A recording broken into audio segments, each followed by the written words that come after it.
Magandang araw sa inyong lahat at welcome sa aking channel.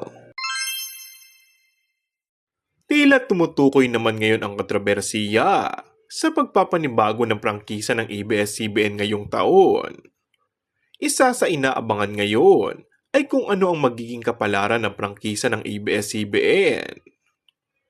Muli kasing dinidinig na ngayon sa Senado ang new franchise ng Kapamilya Network matapos na ma-deny sila ng mga kongresista na hindi pabor sa kanilang aplikasyon for franchise renewal.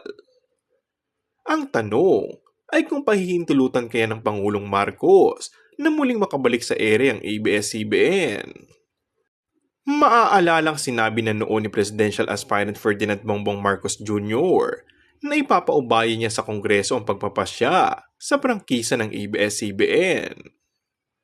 Sa naging panayam, sinabi ng Pangulo na dapat ayusin muna ng ABS-CBN ang mga isyong iniharap sa House Committee ng Legislative Franchises. Yung franchise ng ABS, nakita ko ang naging proseso doon sa House of Representatives.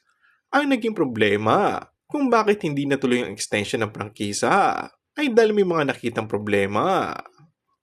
Kapag naayos umano ang lahat, ay walang magiging problema at mabilisan na makakabalik ang ABS-CBN sa ere. And that's all for our today's video. Kung bago ka lang sa aking channel ay mag-subscribe at pindutin na rin ang notification bell. Maraming salamat!